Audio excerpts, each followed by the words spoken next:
Assalamualaikum warahmatullahi wabarakatuh. Alhamdulillah berjumpa kembali di channel Bro Budi.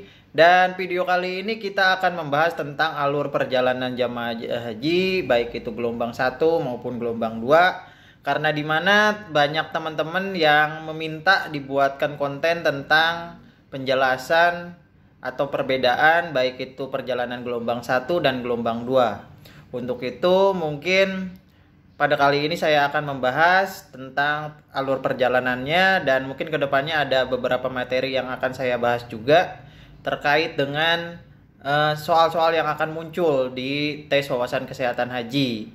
Untuk itu teman-teman simak video ini dari awal sampai akhir supaya teman-teman bisa paham tentang alur perjalanannya dan masalah-masalah yang biasanya sering terjadi dalam perjalanan atau lokus kegiatan tersebut. Oke, dan jangan lupa teman-teman untuk like, subscribe, dan share video ini supaya channel ini terus berkembang dan memberikan manfaat kepada kita semua, khususnya bagi tenaga kesehatan yang berminat jadi calon tenaga kesehatan haji Indonesia. Oke, langsung saja kita bahas.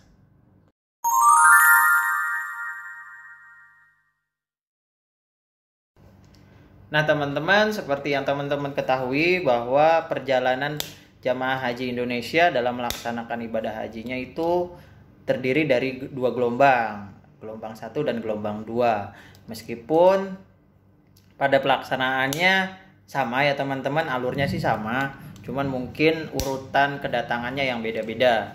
Jadi kalau gelombang pertama dia datang ke Madinah, dan kalau gelombang kedua itu datang langsung ke Mekah.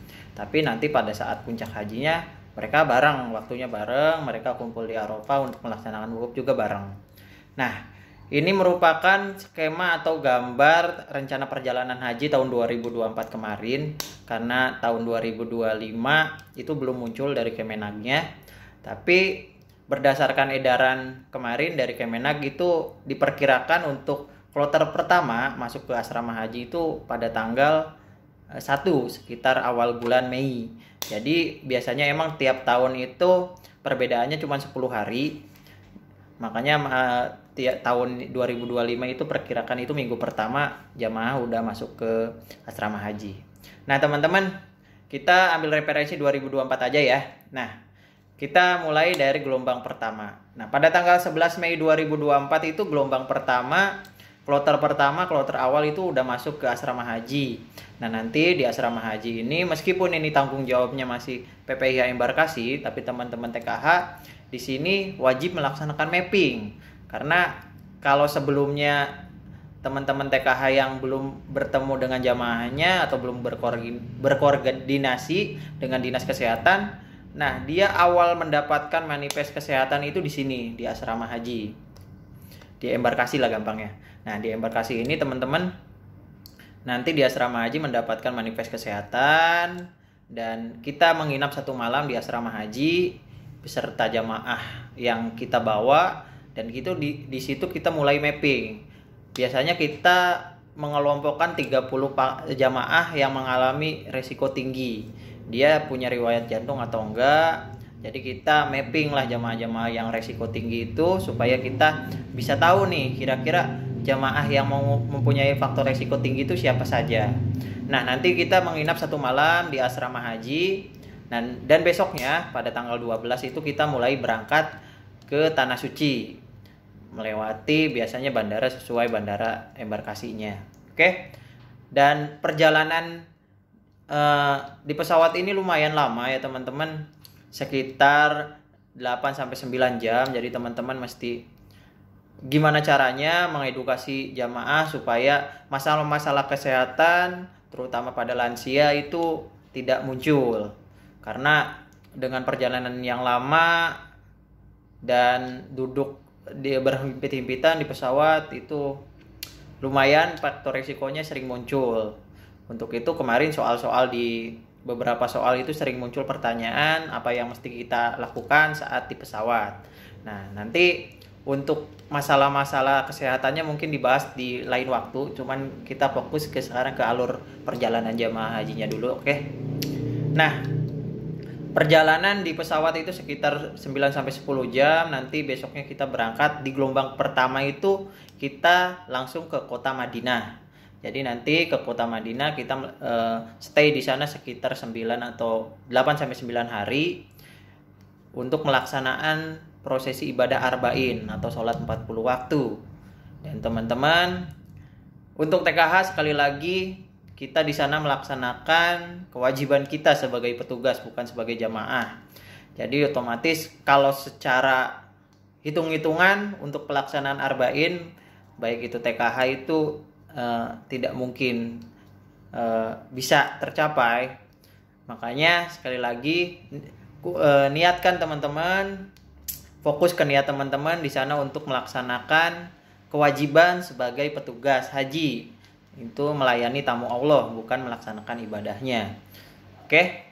Nah, setelah kita 8 sampai 9 hari di kota Madinah, nanti kita akan didorong ke kota Mekah. Di sini pada tanggal 21 itu pemberangkatan jamaah haji gelombang pertama ke Madinah, dari Madinah ke Mekah. Tapi di sini teman-teman mesti menggunakan kain ihram untuk yang laki-laki, karena di tengah perjalanan nanti kita akan mengambil mikot di Bir Ali. Oke. Dan perjalanannya ini menggunakan bus sekitar 4 sampai 5 jam. Jadi lumayan juga teman-teman ya. Dan pada tanggal 24 Mei 2024 gelombang kedua itu mulai pemberangkatan ke Jeddah. Jadi perbedaannya sebenarnya alurnya atau tahapannya. Jadi tempat awalnya. Kalau dari gelombang 1 kan sekali lagi dia ke Madinah. Nah, gelombang kedua nanti langsung ke Mekah. Nah, di sini pada tanggal 10 Juni 2024 ini closing date. Jadi nggak ada jamaah haji Indonesia yang berangkat lagi ke Saudi. Jadi udah ditutup. Dan ini biasanya kita namakan ini masa pra-armusna. Jadi sekitar 3 hari sebelum kita melaksanakan puncak ibadah haji. Di sini kita mesti fokus persiapan jamaah haji untuk di puncak hajinya. Di sini kita melaksanakan pemeriksaan kesehatan total, biasanya dari sektor KKHI menganjurkan kita untuk selalu visitasi. Dan di sini usahakan teman-teman kalau menjadi TKH nanti visit ke setiap jamaah dan menganjurkan jamaah untuk tidak ke Masjidil Haram dulu, karena di puncak haji itu kita sekali lagi puncak haji kita akan melaksanakan ibadah fisik yang luar biasa. Jadi jaga jamaah kalian supaya tidak drop di sini. Persiapan di sini biasanya 3 hari juga, dan teman-teman bakalan sering melaksanakan koordinasi dengan sektor, baik itu persediaan tentang obat-obatan, kira-kira terus dari obat-obatan atau faktor resiko dan pemeriksaan kesehatan terutama visitasi. Nah, di sini pada tanggal 14 Juni 2004 itu pemberangkatan jamaah haji ke Mekah, dari Mekah ke Arafah. Jadi di sini kita udah berangkat, didorong untuk ke Arafah untuk melaksanakan wukuf.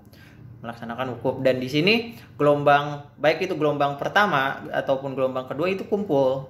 Tetap di sini pada tanggal 10 itu sebenarnya kita udah kumpul semua di Mekah, di kota Mekah. Jadi teman-teman bisa bayangkan seluruh jamaah haji baik Indonesia maupun dunia itu kumpul di kota Mekah. Dan di sini biasanya crowded banget. Jadi tiap teman-teman kalau ke Masjidil Haram ini bakalan banyak banget orang, dan teman-teman juga mesti siap-siap karena biasanya sering terjadi jamaah kesasar atau jamaah kondisinya mulai turun di sini. Untuk itu teman-teman selalu jaga jamaahnya supaya kesehatannya tetap optimal. Nah, pada tanggal 14 Juni kita berangkat ke kota atau ke Arafah untuk melaksanakan wukuf. Nanti kita bermalam 1 malam di Arafah. Nanti besoknya kan kalau wukuf itu dimulai pada 9 Zulhijjah pada zuhur ya. Nanti kita dari 9 Zulhijjah sorenya kita bakalan didorong lagi ke Musdalifah. Untuk melaksanakan mabit di Musdalifah. Itu bermalam. Tapi tahun kemarin ada program namanya murur. Jadi jamaah haji lansia atau yang punya resiko tinggi, dia ke Musdalifah cuma sebentar. Jadi tidak turun dari busnya, langsung didorong ke Mina. Jadi langsung menuju Mina, dan di Musdalifah cuma mampir. Tapi buat jamaah-jamaah yang lain yang kondisinya atau masih muda, kondisinya bagus, biasanya dia bermalam dulu di Musdalifah. Nah, nanti setelah di Musdalifah kita bakalan didorong ke Mina. Nah, di sini kita biasanya ini Idul Adha, di sini kita melaksanakan lempar jumroh, baik itu lempar jumroh Aqobah. Di sini hari pertama itu lempar jumroh cuma 1 kali ya teman-teman. Nanti hari kedua, hari tasyrik itu 2 kali. 3 kali. Jadi total semua lempar jumroh 3 kali. Di situ ada jumroh ula, usto, dan Aqobah. Nah, setelah puncak haji biasanya atau jamaah kloter yang mengambil nafar awal, dia berangkat langsung ke Mekah, ke kota Mekah itu lebih dulu berangkatnya ketimbang yang mengambil nafar sani atau nafar akhir. Biasanya dia di sini pada tanggal 17 sampai 19, jika pas hari keduanya dia berangkat ke Mekah itu berarti nafar awal, dan yang nafar sani itu biasanya 3 hari. Nah, di sini rata-rata kalau gelombang pertama itu ngambil nafar awal. Kenapa? Karena dia dikasih waktu untuk melaksanakan kepulangannya lebih cepat. Karena dia berangkatnya lebih awal, maka pulangnya juga lebih cepat. Makanya rata-rata di kloter pertama itu mengambil nafar awal. Jadi dia melaksanakan prosesi hajinya lebih cepat ketimbang yang lain. Nah, di sini nanti saat melaksanakan dari Mina ke Mekah, kita melaksanakan tetap tawaf. Terus habis tawaf itu sa'i, nanti tahallul, dan itu nanti kita melaksanakan prosesi hajinya selesai. Jadi di sini teman-teman yang gelombang pertama sudah selesai, dan di sini bareng-bareng nanti kita prosesi pelaksanaan hajinya sama, tetap bareng di sini. Nah, nanti pada tanggal 22 Juni 2024, nah gelombang pertama yang dari Jeddah yang awal, biasanya gelombang pertama itu sekitar 3 hari setelah puncak haji dia udah didorong ke Indonesia untuk pulang. Nah, di sini teman-teman juga masalahnya di sini bakalan muncul banyak, karena setelah puncak haji biasanya ini kondisi-kondisi jamaah yang mulai drop, karena setelah capek ya, setelah letih melaksanakan puncak haji, ditambah dia mau pulang juga waktunya mepet, dia pengen cepet-cepet atau banyakin ibadah di Masjidil Haram. Makanya teman-teman di sini tantangan buat TKH ini di sini lumayan panjang, lumayan berat, karena mesti mesti bisa ngasih pengertian ke jamaah bahwa waktunya sebentar lagi pulang dan itu butuh energi juga. Makanya teman-teman di sini edukasinya mesti tetap jalan, oke? Nah, nanti gelombang pertama dia pulang ke Indonesia, itu masa kepulangan, nanti pulang di Indonesia, dan nanti yang gelombang kedua sekitar 10 hari sebelum masa kepulangan dia bakalan didorong ke ke Madinah. Nah, di sini pada tanggal 26 Juni 2024 pemberangkatan jamaah haji gelombang kedua dari Mekah ke Madinah untuk melaksanakan arba'in. Nanti sama waktunya di Madinah itu sekitar 8 sampai 9 hari karena mengejar arba'in atau sholat 40 waktu. Nah, di sini nanti gelombang kedua pelaksanaan arba'in, dan setelah arba'in selesai mereka bakalan didorong ke Indonesia untuk kepulangan. Nah, sebenarnya alurnya seperti itu ya teman-teman. Jadi perbedaannya cuman awal dia datang tempatnya dan akhirnya. Jadi kalau gelombang pertama dia ke Madinah dulu untuk melaksanakan arba'in, lalu didorong ke Mekah untuk melaksanakan prosesi haji, dan setelah prosesi haji mereka bakalan pulang ke Indonesia. Dan gelombang kedua itu dia datang dulu langsung ke Mekah untuk melaksanakan prosesi haji, dan setelah mereka prosesi haji mereka menunggu masa kepulangan sekitar 9 atau 10 hari sebelum masa kepulangan mereka bakalan didorong ke Madinah untuk melaksanakan arba'in. Jadi arba'innya di akhir. Kalau gelombang pertama itu arba'innya di awal, Nah, gelombang kedua arba'innya di akhir. Oke, paham ya? Mungkin itu saja tentang penjelasan alur perjalanan. Insya Allah teman-teman bisa paham karena referensinya tentang alur perjalanan jamaah haji ini banyak. Jadi teman-teman bisa lihat di YouTube channel yang lain atau bisa baca-baca tentang alur perjalanannya, karena alur perjalanan ini bakalan sering keluar juga, baik itu saat ujian TWKH ataupun nanti saat interview atau tes setelah pelatihan. Biasanya setelah pelatihan integrasi nanti kita bakalan dites tuh, dites wawancara tentang gelombang ini, tentang alur perjalanan ini. Karena kita sebagai tenaga kesehatan, meskipun petugas bidang kesehatan, tapi kita mesti paham tentang alur perjalanan ini. Karena sekali lagi, tenaga kesehatan itu mesti serba bisa ya teman-teman. Jadi di saat jamaah haji bertanya ke kita tentang prosesi ibadah juga kita mesti bisa jawab.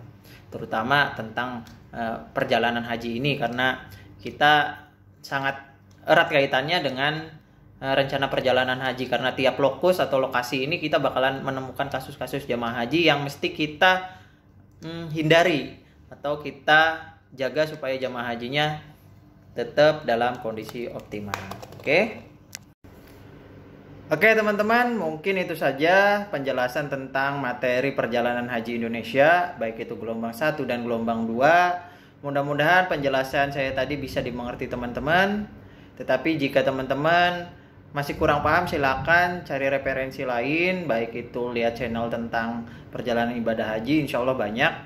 Dan teman-teman juga bisa lihat referensi di buku manasik kesehatan haji, insya Allah ada juga. Oke, mungkin itu saja yang dapat saya sampaikan. Kurang lebihnya saya mohon maaf. Wabillahi taufiq wal hidayah wal ridho wal inayah. Wassalamualaikum warahmatullahi wabarakatuh.